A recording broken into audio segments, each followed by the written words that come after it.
Hi, it's Paul Camillos. Welcome to Series 6 of Shooting the Breeze. Join me and my co-host Jacinta Govind alongside the STB crew as we cover women's hoops and women in hoops.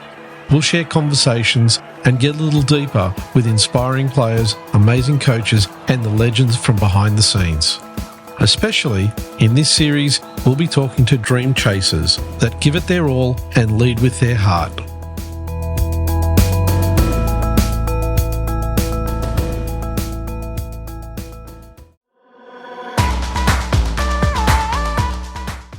I would just like to add, I think, Melbourne, of any club, ourselves included, have done the most proactive, marketing. They had a documentary made, they're doing a lot to create a public splash. But I hear, Bernie, on a national scale, it's really hard to do that as one club in one, market. It really needs to be a league-wide and league-led effort.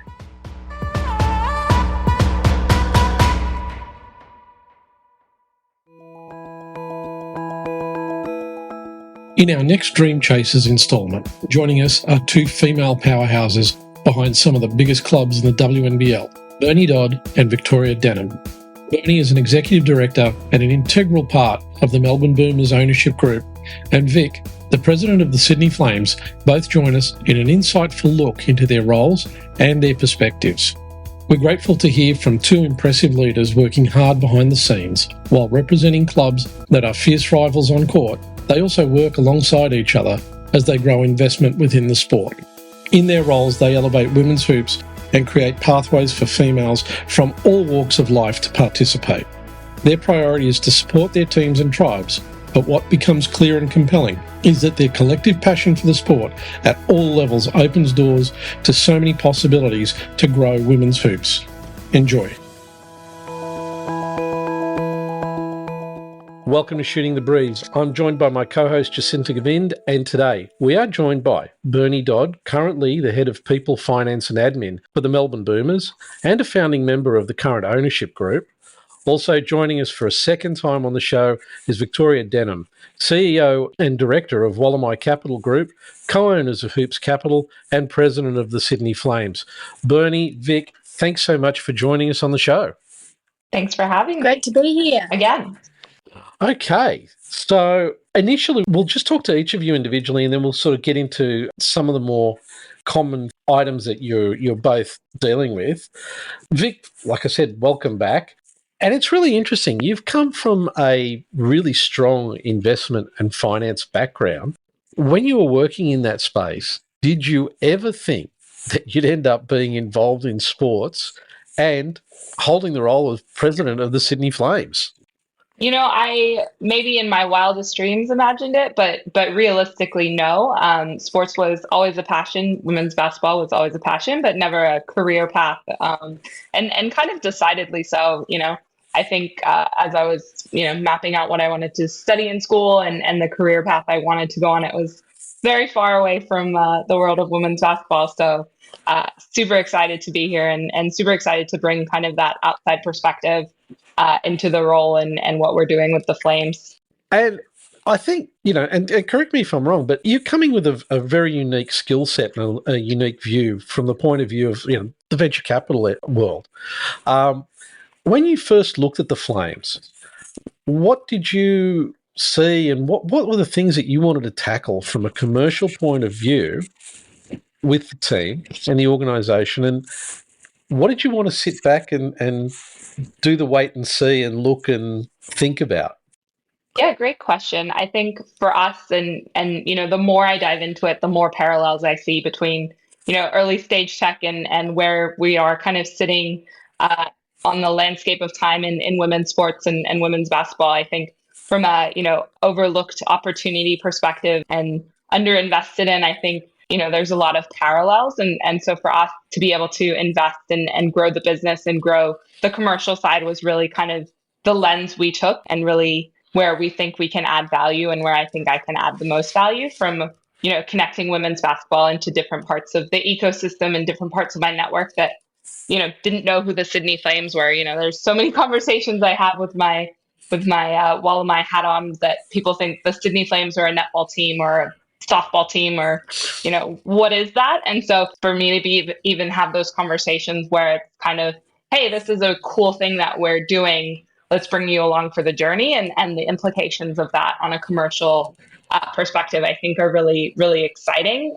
I think the real testament, if you look at the Flames this season, our headline sponsor is Harvey Norman, and Katie Page, who's an incredible executive in her own right, talks so fondly of women's basketball and wanting to get involved and wanting to partner with us on the Flames. It's great that they've come across for both teams with the Kings and the Flames, but for her, she was talking about playing basketball in the driveway and getting gravel in her knees when she was, a kid playing. And those memories don't fade. And I think that excitement and that passion really exists in women's basketball. I think it's just ripe for investment and ready for that kind of commercial trajectory to kind of scale and grow.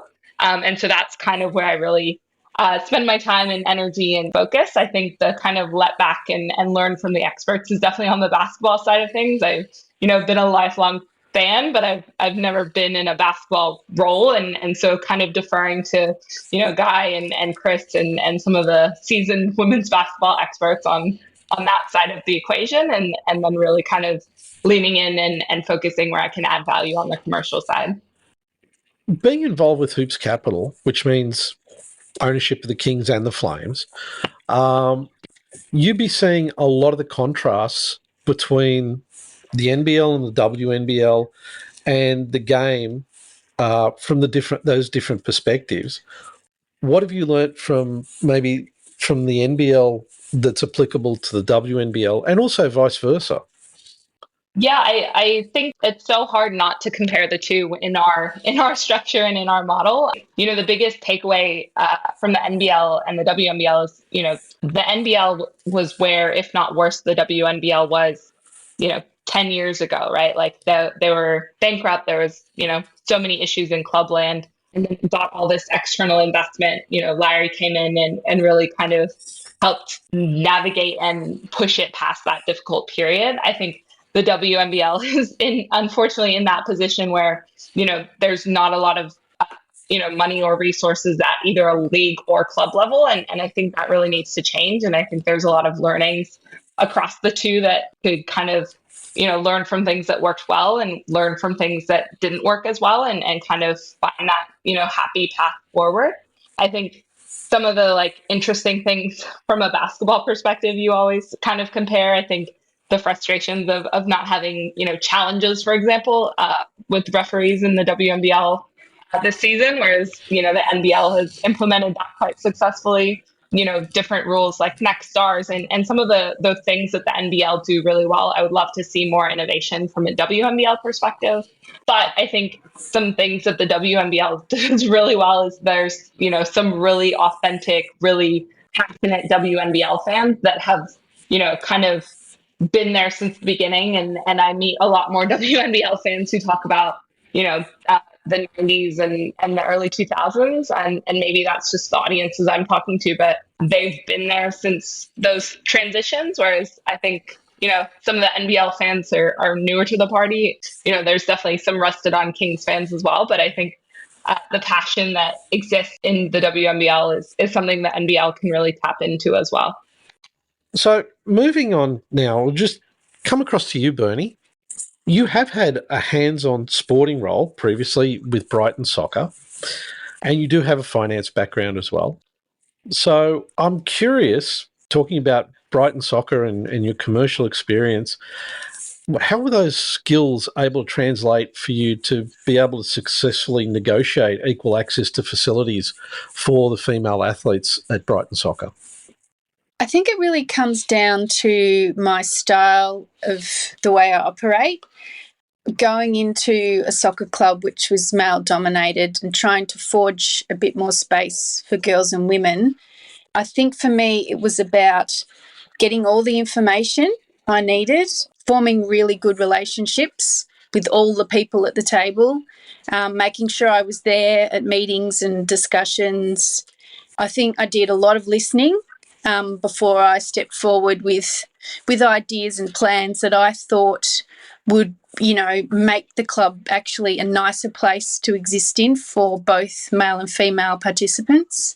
And then just constantly checking in on those plans, revisiting them, rediscussing what's best for everyone.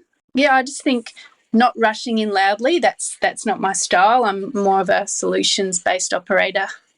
And did you find that there was initially you might have gotten pushback from the men who were involved at that club, just looking at it and going, well, hang on a minute. What I hear a lot of is, but we've built this club to where it is, so we deserve the lead. How did you find dealing with that? Yeah, I did hear over and over again, this is the way we've always done it. This is the way it's worked for us. And it's not about attacking that. It's about bringing ideas forward that actually enhance what they have and how to make their experience at the club better, and bringing the realisation that having as many females on the front fields as the boys and men actually makes a nicer environment for families. And our club numbers, blew out to about 1,500 over those few years I was there. And I think it was that new environment that we created that made that happen. How does one go about creating a new environment, especially with any sporting club or culture or community that has a long-standing existing history? It can take, so I'm told, 10 years to change culture and to bring in new people and provide that sense of community. So how did you go about it? I think I was lucky to set up a good group of volunteers who were heading the different age groups, and just to be on the same page. And I really think that cool, calm communication really led us on quite a quick path to making things more fair and equal. And what were some of the initial barriers you encountered before implementing some of the positive changes? Probably a few side committees that had already decided how things were going to be. But just, infiltrating those in a friendly, nice way and making sure that I picked up on all these little side discussions and became a part of them and kind of guided things to where I thought might be a nicer space for everyone. And from there, you moved across to the Boomers, joining them in 2016. How did that experience, with Brighton Soccer help and influence you when you joined the Boomers and the role that you took on with them? I think it kind of etched my style and gave me confidence that you can make a difference and you can be heard even if you're not a loud, rambunctious, strong personality in a room, that there is room for the quiet people, and that especially when I'm in a room, I look around for these people because I think that's where you can draw a lot of knowledge that hasn't already been exposed. So, I'm not a confident speaker in a large group and with a group of people who've been there before me, but just learnt to have the strength to continue on and pursue and work towards, the goal that you set. I mean, there were some very big personalities in those early days at the Boomers, moving from being the Bulleen Boomers to being the Melbourne Boomers. I mean, there was Justin Nelson, Tony Hallam. There's some big personalities there that you were in the mix of. How did you find navigating your way through those personalities? Because, I remember both Jacinta and I had a long conversation with Justin a while back on the podcast, and he was talking about those early days, and there was a lot going on. So how did you manage to navigate your way through what was happening there? I think recognising that they come with a lot of enthusiasm and passion, but also a huge depth of knowledge, and to just walk beside them and be part of what they were doing, but not be afraid to step in and provide another perspective when you thought, that's something that should be considered.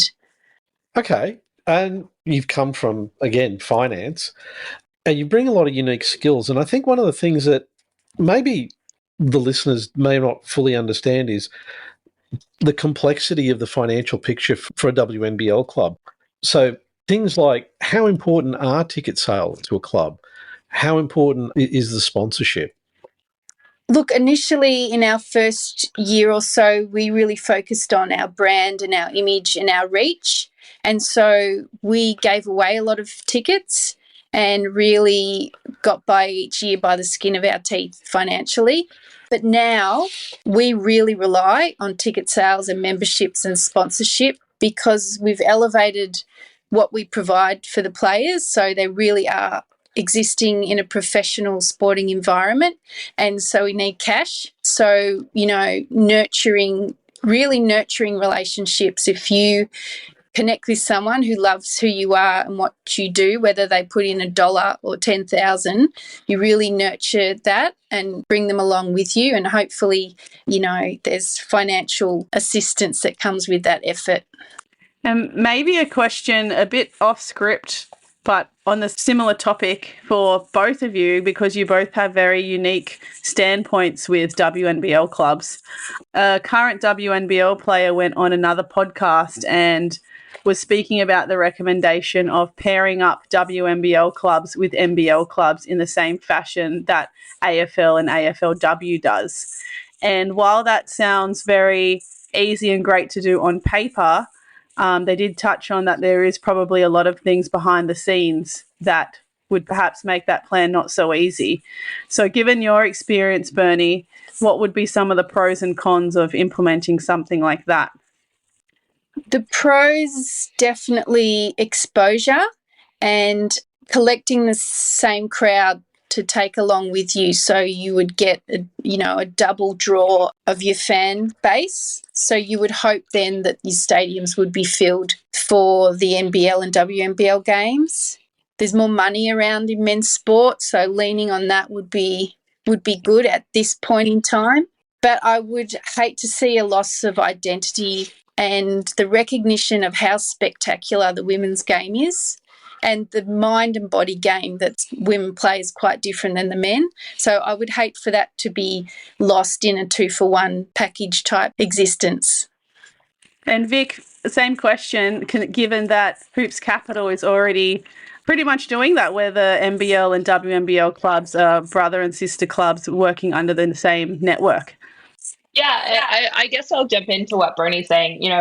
We struggle with this around double headers. We play 4, and that's kind of the number we've landed on at the moment. I think for us, it's still so important to create a unique and, a unique and kind of Flame-specific fan base. And it's going to look and feel a lot different than the Kings-specific fan base. And so creating an environment that is open to both, but also knowing that we need to cater to the Flames and create an environment that's unique to them, I think is really kind of an ebb and flow that we play. And I think if we played, all 10 home games as double headers, we'd really lose that identity. And that's not what we're looking to do. I think some of the, I'll use my wording specifically, but some of the kind of maybe preconceived conceptions around, like it's cheaper to run a double header, for example, is not necessarily true or the case. And for us, we have, more people at Kudos during a Flames game, and yet it feels way emptier than having, less people at Key Center during a Flames game. And so for us, it's also about environment and crowd and making sure we're doing right by our players, because they deserve to play in an atmosphere that feels alive and energized. And obviously playing in somewhere as big as QVA, even if you have, 3, 4, 5,000 people in there, it just doesn't feel like it. And so that's kind of a continuous journey that we're on. And we'd love to get to a point where, the Flames Kings doubleheaders are full for the whole 2 games in a day. And I think for us, a real test for that this season will be Pink Hoops. I think it's such a great cause, and we're partnering with such a great organization in the McGraw Foundation. And you all on this call, and I'm sure everyone that listens to this podcast knows our club's connection to that cause and why it's really important to us. And it's really important for us to fill QBA for the Flames game as well as the Kings game on that occasion, because it is so important, and the work that the McGraw Foundation does is so important for us. But I think kind of going back to the original question, there's a lot of things that work really well. I think, us getting a grant and the ability to build a high performance center for both teams, I don't think we get funding if it's just the Kings or if it's just the Flames. I think things like that, programs like that, government support is really there for teams that can kind of showcase having, men and women and catering to that diversity, which is important. Because a couple of decades ago, the most NBL clubs and WNBL clubs were paired up. I certainly remember in Sydney, you would find that from the very first season that the two clubs were at the entertainment centre, there were generally good crowds. But as you said, even though you did have a good crowd, it looked kind of empty because it was such a big room to fill, and it would fill up as time went on. Do you think that there's a good way to be able to promote people who may not necessarily come to a WNBL game to be able to get that enthusiasm level up to get into a game knowing that, yes, we'll see a WNBL game and then an NBL game? How would you go about doing that? And I'm putting that to both of you because you've obviously got, your own ideas on how that could be achieved. Yeah, I mean, I'm happy to jump in. We definitely have Kings fans who would never have thought to have gone to a Flames game who will come early to watch the Flames play. And especially when you see little kids and little boys wearing Kings jerseys getting super excited about the Flames, I think that to me is really culture shifting, and it is an opportunity that you get because those two teams are paired. And so I definitely think that's the case. I think vice versa, we have Flames fans who probably go to Kings games that, wouldn't have if it wasn't a doubleheader as well. And so, it's hard to kind of quantify that on either side. We don't sell tickets and ask who you're coming to see. They're all, tickets through the same link. But I do think that anecdotally speaking to people, there are people who come to those games specifically to see both teams, which I think is a really nice outcome. And I think you will see, a shift in behavior as people become more aware of that we do them and that we do them a set number of times each season. And Bernie, I mean, the Boomers aren't connected with an NBL club, but is there a potential for maybe connecting up for one game a season or a couple of games a season with either Melbourne United or the Phoenix?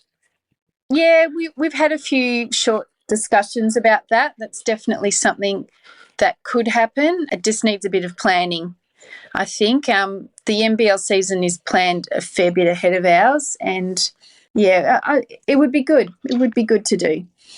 Yeah, because I look back at the John Cain Arena game last season for the WNBL.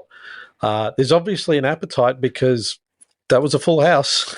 I'm sure that there must be some way that we can try and leverage off each of the different audience groups for the NBL and WNBL to be able to fill a larger stadium on a semi-regular basis at least. I think that would be a really good thing to aim for because that game was fantastic and the atmosphere in there was wonderful. And if you didn't know who was playing, you couldn't pick if it was WNBL or NBL. So definitely something that we should explore and do. Yeah, absolutely. I think to echo that point, our biggest challenge as a league and as clubs is that we operate in kind of silence and, without much marketing and much splash at a league level. I think, that game was so well promoted across so many, different outlets and mainstream media picked it up, which I think is just so important and goes to so many of the conversations around women's sports in general and how invisible they are. And to your point, Paul, there is appetite and we've seen there's appetite. It's just, you have to get it in front of people and it has to be visible. Yeah, it was just a bit of a shame that there wasn't more traction off the back of that one game. It was fantastic and everyone loved it, but it was just a one-off event and we would have liked to see another one this season and then maybe a couple of them even. Okay, so let's move on now to this, since we've been talking about these more common goals across both clubs and for both of you. Let's talk about some initiatives that you've both started. So, for example, in Melbourne, there's Mama Ball, and in Sydney, Flames Club, which connects tech and VC world with the sports world. So, I'd like to get into a little bit more detail about those programs and how they came about. And Bernie, I'll start off with you. Mama Ball is a great initiative. How did it come about, and how has it grown, and what have you learnt from the program? We were fortunate to have a grant from Knox City Council when we were playing out at the State Basketball Centre to do some community work. And we love connecting with the young basketballers, but we also wanted to connect with different age groups. We did a little bit of work with teenagers, but we came up with this idea for women. So it's women only and it's only coached by women so that they have a safe and respectful environment where they can learn basketball skills, improve their health and fitness. But we really found the gem that arose from it was the social well-being that comes out of those sessions, the connection that people have made with people in their community to form friendships and even basketball teams and to go see movies together. Because after the session, we also provide morning tea. So they all hang around and have a coffee and the coaches have a coffee with them. And it's all free of charge.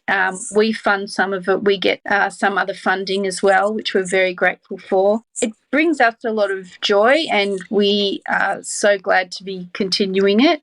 And we've just started it this year at Parkville, and that participation rate is growing there. But the one out at Wanturna is fully subscribed every session.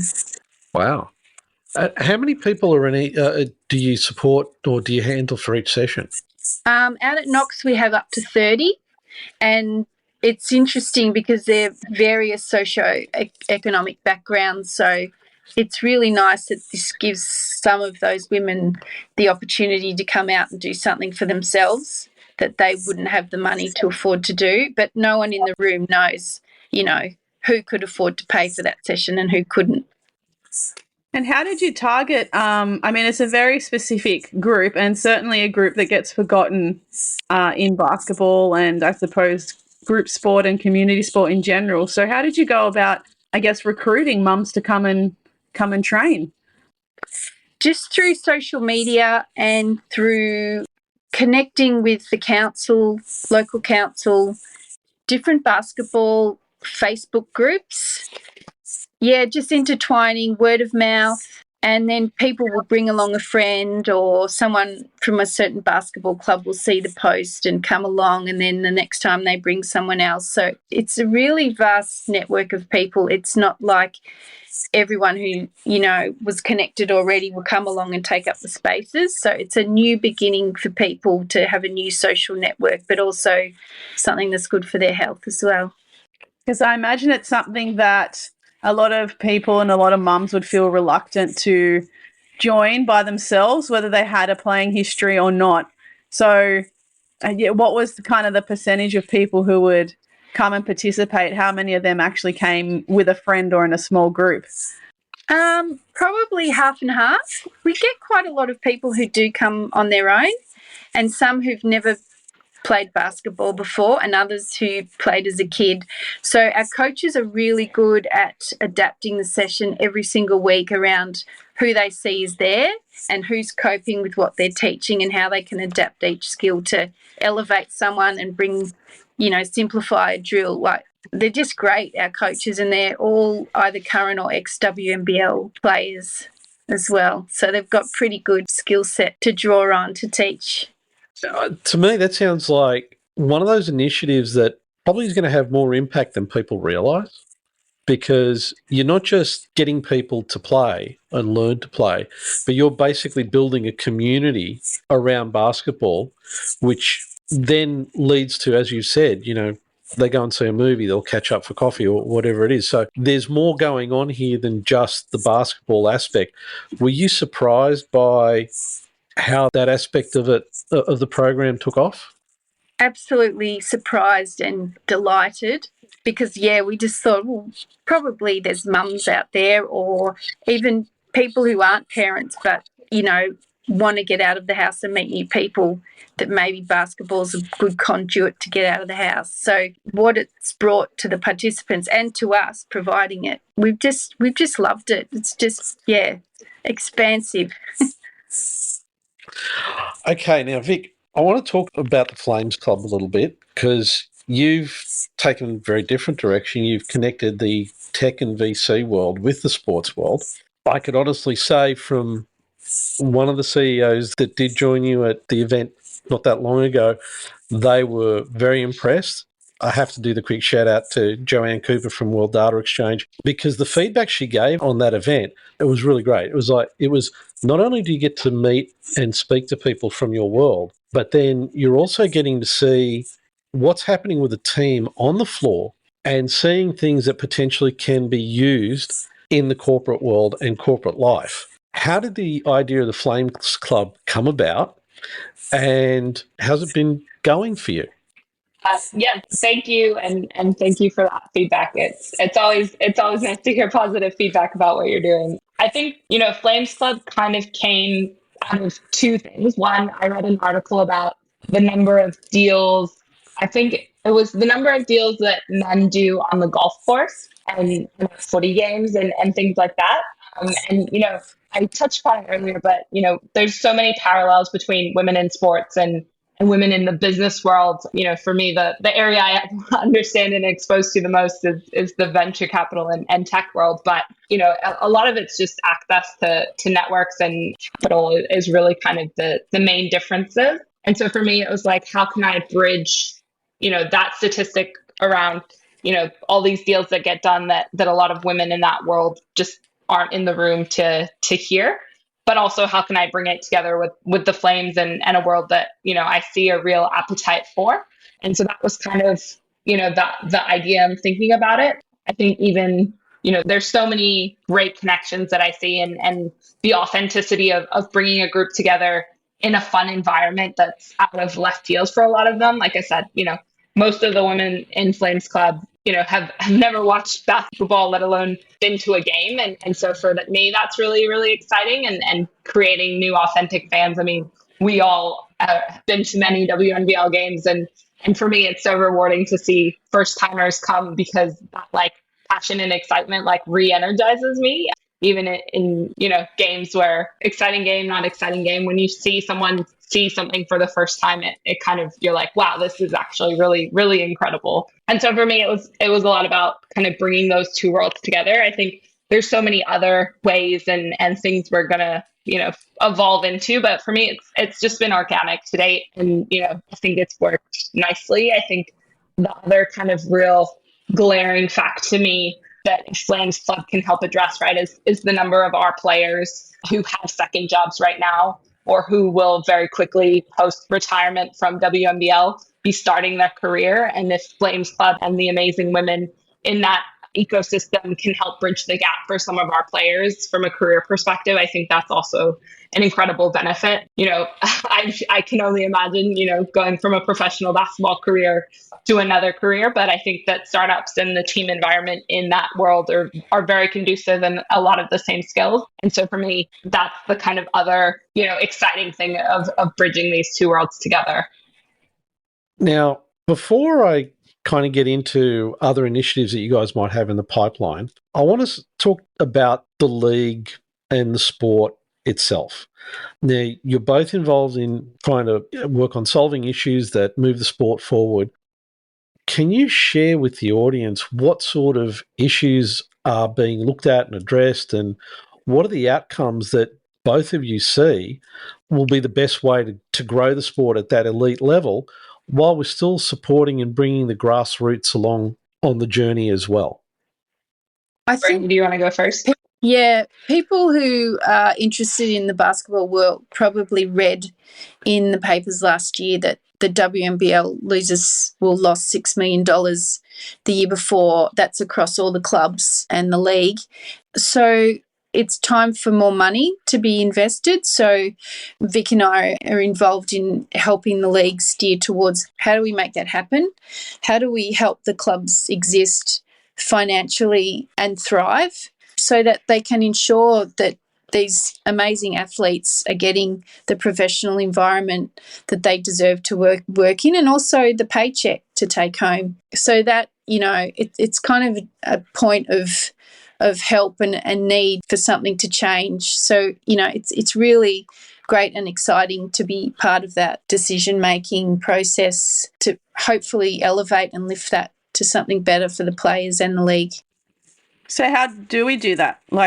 You mentioned that you're trying to steer the league in the right direction to get some more financial assistance to make it professional. So how does the league do that? That is a very good question. Oh, look, the biggest hurdle I see is lack of exposure. So how do we get the WNBL in the papers, on billboards, in the news? Why doesn't the news report the WNBL results when they report the NBL results? Why is that? So There's a lot of questions, but we'll keep pushing towards how do we jump those barriers, and it's time now to make all that happen.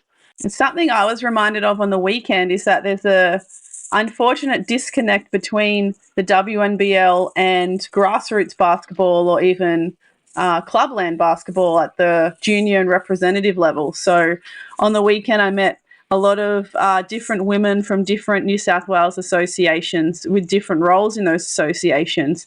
And then we got to see a WNBL game that afternoon on the Saturday, and their knowledge of the WNBL, the teams we were watching, just the basic kind of knowledge was very limited. And that's not their fault as people and people involved in basketball, but I was just really surprised to see that disconnect between, if representative junior basketball is the starting of the pathway to the WNBL, but the two seem totally dissociated. And I want to just add a little bit to that comment. I actually found out that some people that our producer Mary knows, this one kind of surprised me. One of them plays rep basketball here in Sydney, did not know that the WNBL existed. Not that the Flames didn't exist, the league. They didn't know the league existed. So there's obviously huge untapped audience within association land where if there's one, there's going to be many more. And as Jacinta rightly said, there's lots of people who have very poor knowledge of the league. There's a ready-made audience there that should, if we can identify a great way to grow that knowledge, should be able to provide a relatively quick boost in numbers to the audience. How do we do that? Yeah, and I've heard you, Jacinta, and noted that it's in New South Wales. I know, and it predates me, and it predates a lot of people who are currently involved. But the pathway from New South Wales into the Flames has not been existent for a few years, and it's definitely something we're focused on reconnecting and reinvigorating. You probably noticed we specifically went after quite a number of New South Wales players in our team this season to try and start making some of those linkages. The girls just did a regional tour with Harvey Norman up into Newcastle to kind of re-engage with some of the audiences up there. I think there is a lot of work for us to do within the basketball ecosystem itself, right? Like you've seen how many people go to NBL 1 games and that's not translating into our games. And so for us, as a club, it is a really high priority to re-engage with some of those audiences and do a lot more work from a community perspective. I think community is something that the Melbourne Boomers do a lot with, and we have a lot to learn from people like Bernie as we kind of navigate those paths. But I do hear you, and it is something we are aware of as an opportunity for us to grow. Yes, and credit where credit's due, because four of your 5 DPs are New South Wales, have played in New South Wales. Some playing, NBL 1. You've got Isla Juffmans is the New South Wales country representative. And of course, you've got one of your assistant coaches who also grew up and played in New South Wales, when we spoke to Chris Pongrass towards the end of season 5, he also did mention that Renee's expertise in knowing the local talent is going to be very handy. And I think comparatively to other WNBL clubs like Canberra and Perth in particular, they've done a very good job of making that pathway from being a local junior to a WNBL club very clear, which is something I like that they have done, really well. So I think you're definitely stepping in the right direction. Yeah, absolutely. And I would also add Fleur in that list, obviously she's on the King side, but she does quite a lot of work with New South Wales junior females coming through, and we definitely lean on her as well. Okay, and Bernie, is it from the Melbourne side of things, what could you add to that particular issue of the lack of awareness of the WNBL? I think we'll keep chipping away, connecting and gaining exposure. We go out to Gippsland each year to bring a game to that region because there's a big basketball fan base out there, lots of big participation rate, and we enjoy that. And that community, comes even to Melbourne to see us. The other thing we're doing is a Come Train With Us program, which invites participants to apply to come in and experience what it's like to be a WNBL player. And they can come from, actually, one participant came from Canberra last week to join that program with us so that they know about the WNBL and what to expect if they want to pursue a career in the WNBL. I think little things like that help, but just a lot more national level exposure would be great in the media. You know, even the smallest amount, it would grow. One person picks up the information and shares it. We just need some good luck in something like that happening for the league, and soon would be great. I would just like to add, I think, Melbourne, of any club, ourselves included, have done the most proactive, marketing. They had a documentary made. Like, they're doing a lot to create a public splash. But I hear, Bernie, on a national scale, it's really hard to do that as one club in one, market. It really needs to be a league-wide and league-led effort. So let me ask, and you may not want to spill the beans on this, but what other initiatives have you guys got in the pipeline that, we could look forward to, or, that people out there can kind of wait to get more details on, that either of the clubs or anyone else that you're aware of is doing? I mean, the big one for us, and you'll definitely see a ramp up post-Christmas, is, as I mentioned, Pink Hoops and really ramping up our work with the McGraw Foundation and promoting that game. But I guess in terms of specific initiatives beyond this season, for us, it's a lot about kind of what we just touched about, community and growing the things that we're already doing. There is work, and Bernie kind of touched on it, the league level, to try and get more aligned and have a clearer path forward. But, I wish I had a secret recipe in my back pocket. But, to Bernie's point, we're still chipping away at trying to find the sustainable solution for the next 5 to 10 years of the league. And there's no secret that we're hiding. It just is still, in the process of being chipped away at. Well, singlet sales or anything to go by, Pink Hoops is going to be a success. Does that mean you already have one? Well, I haven't even looked yet. Someone sent me a screenshot showing what was left. So I don't think I'll be able to get one because I've been too slow. Well, I know a guy, so feel free to send me your sizing information if you can't get one on the website. Okay, I will. Thank you. So, Bernie, coming out of Melbourne, are there other initiatives that you guys have got in the pipeline that you can share? Not really. We're working hard at keeping everything going that we're doing at the moment. I think we took a big risk moving out to Parkville, which is just outside of the city in Melbourne. We really had to start with scratch and build a new fan base, but we just thought in the long term we wanted to be part of the city of Melbourne, and something that if someone's visiting the city and is looking for something to do, we're on their doorstep. So, we're all working for a better basketball world for our clubs.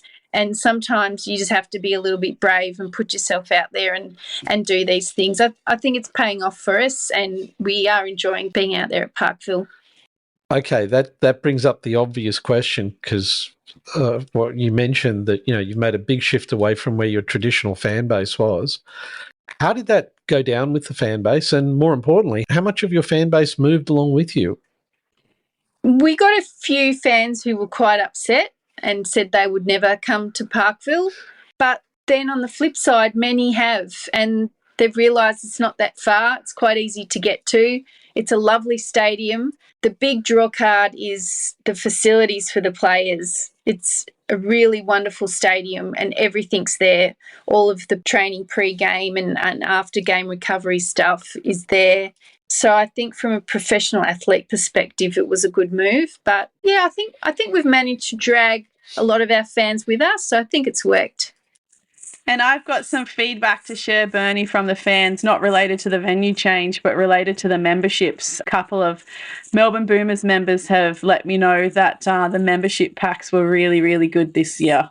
Oh, great. Oh, thank you for that. That's good. Good to hear. Yeah. Okay. I really would like to thank both of you for coming on to talk about all of these issues and items that we've gotten into, because we covered a lot of territory and there is a lot more to cover, but we have to keep it, fairly reasonable. We don't want to keep you here till midnight. But seriously, thank you so much for joining us and giving us an insight into the different perspectives you both bringing to the game and to the clubs. And we're obviously going to keep watching very carefully to see how this develops and what amazing and interesting new stories are going to come out of these initiatives that you're both pushing forward for the clubs. Thank you both. And, I think Bernie and I both touched upon it, but one of the league's biggest challenges, right, is getting out there and promoting ourselves. So thank you both for the work that you do with this podcast and promoting and creating fans for us as well. Yes, thanks for the opportunity and the platform to share our stories. Look, we love hearing stories like this. Again, thank you so much, and look forward to keeping an eye on how things go, and we'll definitely be touching base with you in the future to see how things are developed. Make sure to subscribe wherever you get your podcasts so you get our latest pod, and we really appreciate if we could get a like and a review so we can extend the reach to more listeners. And don't forget, follow us on Instagram, Twitter and LinkedIn.